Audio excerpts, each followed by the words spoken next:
हाँ जी, सारिਆਂ ਨੂੰ ਮੇਰੀ ਪਿਆਰ ਭਰੀ ਸਤਿ ਸ਼੍ਰੀ ਅਕਾਲ। ਅੱਜ ਅਸੀਂ ਧਨੀ ਰਾਮ ਚਾਤ੍ਰਿਕ ਦੀ ਸੈਕਿੰਡ ਕਵਿਤਾ ਜਿਹੜੀ ਪੋਇਮ ਹੈ ਵਿਸਾਖੀ ਦਾ ਮੇਲਾ ਬਾਰੇ ਚਰਚਾ ਕਰਾਂਗੇ। ਉਸ ਦੀ ਪ੍ਰਸੰਗ ਸਹਿਤ ਵਿਆਖਿਆ ਕਰਾਂਗੇ। ਜਿਹੜਾ ਧਨੀ ਰਾਮ ਚਾਤ੍ਰਿਕ ਹੈ ਉਹ ਪੰਜਾਬੀ ਦੇ ਆਧੁਨਿਕ ਸਿਰੋਮਣੀ ਕਵੀਆਂ ਵਿੱਚੋਂ ਇੱਕ ਹੈ। ਉਹਨਾਂ ਦਾ ਜਨਮ ਜਿਹੜਾ 1876 ਈਸਵੀ ਵਿੱਚ ਹੋਇਆ ਸੀ ਅਤੇ ਉਹਨਾਂ ਦਾ ਜਿਹੜਾ ਜ਼ਿਲ੍ਹਾ ਸੀ ਉਹ ਕਿੱਥੇ ਸੀ? ਸਿਆਲਕੋਟ ਪਾਕਿਸਤਾਨ ਵਿੱਚ ਉਹਨਾਂ ਦਾ ਜਨਮ ਹੋਇਆ ਸੀ। ਠੀਕ ਹੈ। ਅਤੇ ਉਹਨਾਂ ਨੇ ਪੰਜਾਬੀ ਜਿਹੜੇ ਸਾਹਿਤ ਨੂੰ ਬਹੁਤ ਸਾਰੀ ਪੁਸਤਕਾਂ ਭੇਂਟ ਕੀਤੀਆਂ, ਜਿਵੇਂ ਸੂਫੀ ਖਾਨਾ, ਨੂਰ ਜਹਾਂ, ਬਾਦਸ਼ਾਹ ਬੇਗਮ, ਚੰਦਨਵਾੜੀ, ਕੇਸ਼ਰ ਕਿਆਰੀ, ਨਲ ਦਮਯੰਤੀ, ਨਵਾਂ ਜਵਾਨ ਆਦਿ ਪ੍ਰਮੁੱਖ ਹਨ ਉਹਨਾਂ ਦੀ ਜਿਹੜੀ ਪੁਸਤਕਾਂ ਹਨ। ਅਤੇ ਹੁਣ ਅਸੀਂ ਉਹਨਾਂ ਦੀ ਕਵਿਤਾ ਪ੍ਰਸੰਗ ਸਹਿਤ ਵਿਆਖਿਆ ਕਰਾਂਗੇ। ਵਿਸਾਖੀ ਦਾ ਮੇਲਾ। ਪਹਿਲਾਂ ਆਪਾਂ ਪਹਿਲਾ ਪੈਰਾਗ੍ਰਾਫ ਰੀਡ ਕਰ ਲੈਂਦੇ ਹਾਂ।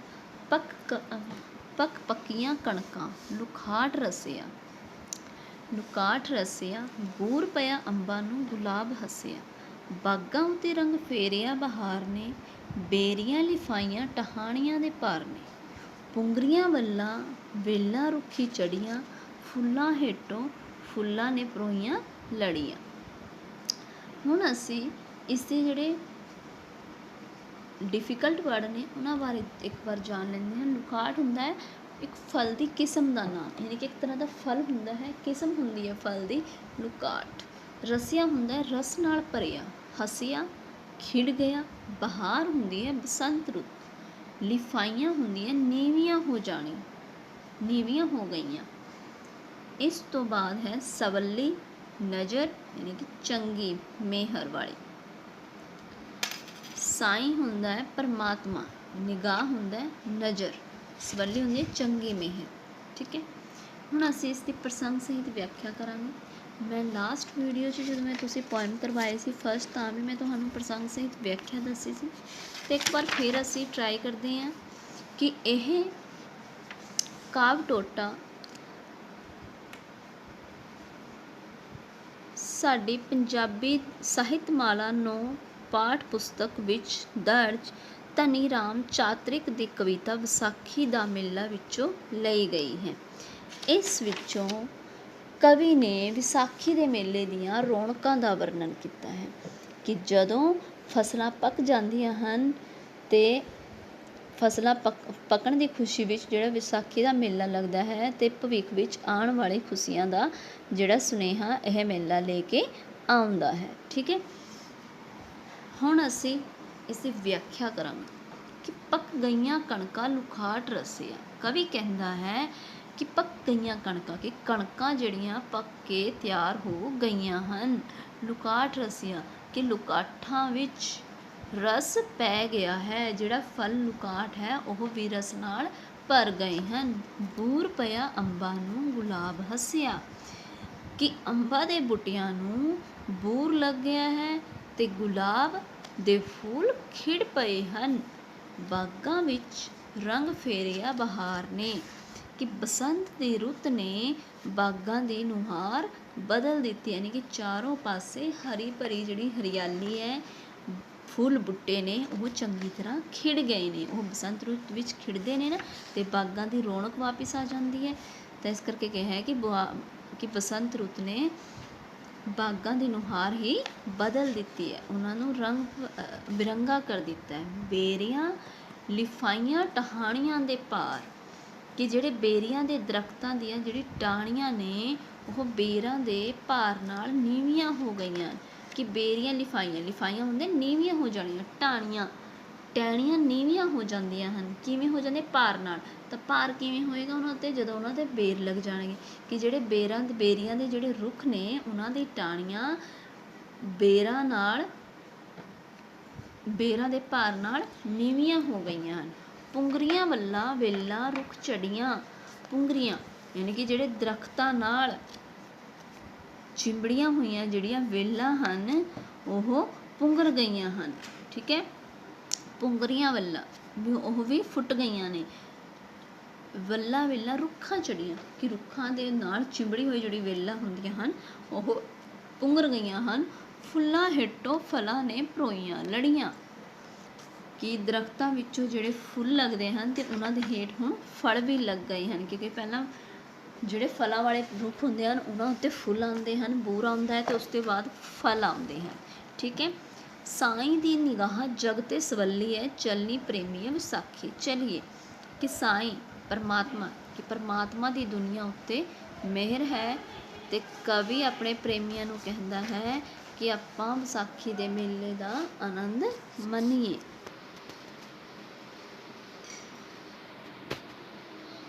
ਹੁਣ ਅਸੀਂ ਸੈਕਿੰਡ ਪੈਰਾਗ੍ਰਾਫ ਕਰਾਂਗੇ। ਦੂਰ ਦੂਰ ਥਾਂ ਵਣਜਾਰੇ ਆਏ ਨੇ, ਸੋਹਣੇ ਸੋਹਣੇ ਕੁੰਜਾਂ ਤੇ ਫਿੱਤੇ ਲਾਏ ਨੇ। ਗਜਰੀਆਂ ਦੇ ਵੰਗਾਂ ਦਾ ਨਾ ਅੰਤ ਕੋਈ ਏ, ਮੰਡੀ ਝੁੱਠੇ ਗਹਿਣਿਆਂ ਦੀ ਲੱਗੀ ਹੋਈ ਏ। ਹੱਟੀਆਂ ਹਜ਼ਾਰਾਂ ਹਲਵਾਈਆਂ ਲਾਈਆਂ ਨੇ, ਸੈਂਕੜੇ ਸੁਗਾਤਾਂ ਨਾਲ ਹੋਰ ਆਈਆਂ ਨੇ। ਹੱਟੀ ਹੱਟੀ ਸ਼ੌਂਕੀਆਂ ਦੀ ਭੀੜ ਖੱਲੀਏ, ਚੱਲ ਨੀ ਪ੍ਰੇਮੀਏ ਅਸੀਂ ਵਿਸਾਖੀ ਚੱਲੀਏ। ਕਿ ਦੂਰ ਦੂਰ ਥਾਂ ਵਣਜਾਰੇ ਆਏ। ਵਣਜਾਰੇ ਹੁੰਦਾ ਹੈ ਸੌਦਾਗਰ, ਵਪਾਰੀ। ਕੁੰਜਾਂ ਦੇ ਫਿੱਤੇ ਹੁੰਦਾ ਹੈ ਕਿ ਜਿਹੜੇ ਚੁੰਨੀਆਂ ਉੱਤੇ ਲਾਉਣ ਵਾਲਾ ਇੱਕ ਕਿਨਾਰੀ ਹੁੰਦੀ ਹੈ, ਦੁਪੱਟਿਆਂ ਉੱਤੇ ਲਾਉਣ ਵਾਲੀ ਕਿਨਾਰੀ, ਯਾਨੀ ਜੀ ਕੋਟਾ, ਲੈਸਾਂ। ਝੁੱਠੇ ਹੁੰਦਾ ਹੈ ਨਕਲੀ। ਖੱਲੀ ਹੈ ਕਿ ਸ਼ੌਕੀਨ, ਚਾਹ ਵਾਲੇ। ਸ਼ੌਂਕੀਆ ਹੁੰਦਾ ਸ਼ੌਕੀਨ, ਚਾਹ ਵਾਲੇ, ਜਿਹਨਾਂ ਨੂੰ ਕਿਸੇ ਚੀਜ਼ ਦੀ ਸ਼ੌਂਕ ਹੁੰਦੀ ਹੈ। ਖੱਲੀ ਹੈ ਖੜੀ ਹੈ। ਠੀਕ ਹੈ। ਹੁਣ ਅਸੀਂ ਇਸ ਦੀ ਵਿਆਖਿਆ ਕਰਾਂਗੇ। ਪਹਿਲਾਂ ਪ੍ਰਸੰਗ ਐਵੇਂ ਹੀ ਲਿਖਣਾ ਹੈ ਕਿ ਇਹ ਕਾਵਿ ਟੋਟਾ ਜਿਹੜਾ ਉਹ ਸਾਹਿਤਮਾਲਾ 9 ਪੁਸਤਕ ਵਿੱਚ ਦਰਜ ਧਨੀ ਰਾਮ ਚਾਤ੍ਰਿਕ ਦੀ ਕਵਿਤਾ ਵਿਸਾਖੀ ਦਾ ਮੇਲਾ ਵਿੱਚੋਂ ਲਈ ਗਈ ਹਨ। ਠੀਕ ਹੈ। ਅਤੇ ਇਸ ਵਿੱਚ ਵਿਸਾਖੀ ਦੇ ਮੇਲੇ ਵਿੱਚ ਲੱਗੇ ਬਾਜ਼ਾਰ ਦਾ ਜਿਹੜਾ ਦ੍ਰਿਸ਼ ਉਹ ਪੇਸ਼ ਕੀਤਾ ਗਿਆ ਹੈ ਅਤੇ ਉਸਦੀ ਰੌਣਕ ਬਾਰੇ ਦੱਸਿਆ ਕਿ ਦੂਰ ਦੂਰ ਥਾਂ ਵਣਜਾਰੇ ਆਏ ਨੇ। ਹੁਣ ਅਸੀਂ ਇਸ ਦੀ ਵਿਆਖਿਆ ਕਰਾਂਗੇ ਕਿ ਦੂਰ ਦੂਰ, ਕਿ ਕਵੀ ਕਹਿੰਦਾ ਹੈ ਕਿ ਵਿਸਾਖੀ ਦੇ ਮੇਲੇ ਵਿੱਚੋਂ ਦੂਰੋਂ ਦੂਰੋਂ ਸੌਦਾਗਰ ਜਿਹੜੇ ਵਪਾਰੀਆਂ ਆਏ ਹੋਏ ਨੇ, ਸੋਹਣੇ ਸੋਹਣੇ ਕੁੰਜਾਂ ਦੇ ਫਿੱਤੇ ਲਾਏ, ਕਿ ਉਹਨਾਂ ਨੇ ਸੋਹਣੀਆਂ ਸੋਹਣੀਆਂ ਕੁੰਜਾਂ, ਫਿੱਤੇ, ਗਜਰੀਆਂ ਤੇ ਵੰਗਾਂ ਦਾ ਨਾ ਅੰਤ ਕੋਈ, ਕਿ ਗਜਰੇ ਤੇ ਵੰਗਾਂ ਯਾਨੀ ਵੰਗਾਂ ਦੇ ਚੂੜੀਆਂ ਵੇਚਣ ਲਈ ਲਿਆਏ ਹਨ। ਕਿ ਦੂਰ ਦੂਰ ਤੋਂ ਬਹੁਤ ਸਾਰੇ ਸੌਦਾਗਰ ਵਪਾਰੀ ਮੇਲੇ ਵਿੱਚ ਆ ਕੇ ਉਹਨਾਂ ਨੇ ਕੀ ਲਾਇਆ ਹੋਇਆ ਹੈ, ਸੋਹਣੇ ਸੋਹਣੇ ਕੁੰਜਾਂ, ਫਿੱਤੇ, ਗਜਰੀਆਂ, ਵੰਗਾਂ ਯਾਨੀ ਕਿ ਚੂੜੀਆਂ ਵੇਚਣ ਲਈ ਜਿਹੜੇ ਆਏ ਹੋਏ ਨੇ ਦੂਰ ਦੂਰ ਵਿੱਚ ਵਪਾਰੀ। ਠੀਕ ਹੈ। ਉਹਨਾਂ ਦੀ ਜਿਹੜੀ ਹੱਟੀਆਂ, ਉਹਨਾਂ ਦੀ ਦੁਕਾਨਾਂ ਜਿਹੜੀ ਉਹਨਾਂ ਨੇ ਲਾਈ ਹੋਈ ਹੈ।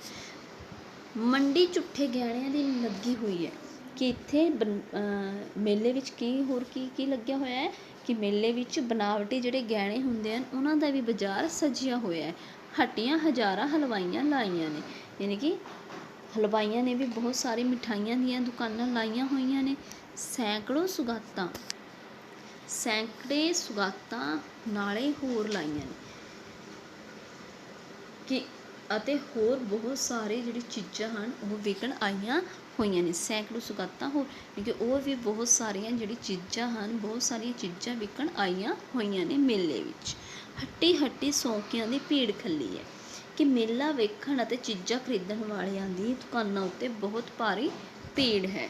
ਚੱਲਣੀ ਪ੍ਰੇਮੀਏ ਵਿਸਾਖੀ ਚੱਲੀਏ, ਕਿ ਕਵੀ ਆਪਣੇ ਪ੍ਰੇਮੀਆਂ ਨੂੰ ਕਹਿੰਦਾ ਹੈ ਕਿ ਆਓ ਆਪਾਂ ਵੀ ਵਿਸਾਖੀ ਦਾ ਮੇਲਾ ਵੇਖਣ ਚੱਲੀਏ।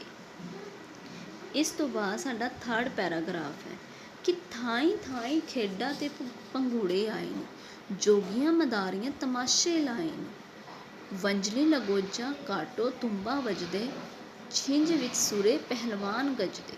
ਇਕੱਠਾ ਹੋ ਕੇ ਆਇਆ ਰੌਲਾ ਸਾਰੇ ਜਗ ਦਾ, ਭੀੜ ਵਿੱਚ ਮੋਢੇ ਨਾਲ ਮੋਢਾ ਵੱਜਦਾ। ਕੋਹਾਂ ਵਿੱਚ ਮੇਲੇ ਨੇ ਜ਼ਮੀਨ ਮੱਲੀਏ, ਚੱਲੀ ਪ੍ਰੇਮੀਏ ਵਿਸਾਖੀ ਚੱਲੀਏ। ਅਤੇ ਇਸ ਵਿੱਚ ਸਭ ਤੋਂ ਪਹਿਲਾਂ ਅਸੀਂ ਜਿਹੜੇ ਔਖੇ ਸ਼ਬਦ ਨੇ ਉਹਨਾਂ ਬਾਰੇ ਜਾਣ ਲੈਂਦੇ ਹਾਂ। ਥਾਈਂ ਥਾਈਂ ਹੁੰਦਾ ਹੈ ਹਰ ਥਾਂ 'ਤੇ। ਵੰਜਲੀ ਹੁੰਦੀ ਹੈ ਬੰਸਰੀ। ਲਗੋਜਾ ਹੁੰਦਾ ਹੈ ਅਲਗੋਜਾ, ਉਹ ਵੀ ਇੱਕ ਬੰਸਰੀ ਵਰਗਾ ਹੀ ਜਿਹੜਾ ਵਜਾਉਣ ਵਾਲਾ ਹੁੰਦਾ ਹੈ। ਸੂਰੇ ਹੁੰਦਾ ਸੁਰਮੇ।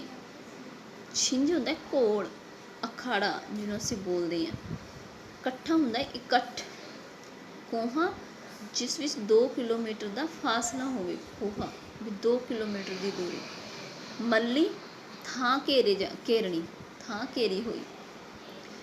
ਹੁਣ ਅਸੀਂ ਇਸ ਦੀ ਪਹਿਲਾਂ ਪ੍ਰਸੰਗ ਲਿਖਾਂਗੇ। ਪ੍ਰਸੰਗ ਐਂ ਲਿਖਣਾ ਹੈ ਕਿ ਇਹ ਕਾਵਿ ਟੁਕੜੀ ਧਨੀ ਰਾਮ ਚਾਤ੍ਰਿਕ ਦੀ ਕਵਿਤਾ ਵਿਸਾਖੀ ਦਾ ਮੇਲਾ ਵਿੱਚੋਂ ਲਈ ਗਈ ਹੈ, ਜਾਂ ਇਸ ਕਵਿਤਾ ਜਿਹੜੀ ਇਹ ਕਵਿਤਾ ਹੈ ਸਾਹਿਤਮਾਲਾ 9 ਪਾਠ ਪੁਸਤਕ ਵਿੱਚ ਦਰਜ ਹੈ, ਅਤੇ ਇਸ ਵਿੱਚ ਕਵੀ ਨੇ ਵਿਸਾਖੀ ਦੇ ਮੇਲੇ ਵਿੱਚ ਹੁੰਦੀਆਂ ਭਾਂਤ ਭਾਂਤ ਦੀਆਂ ਖੇਡਾਂ ਦਾ ਵਰਣਨ ਕੀਤਾ ਹੈ।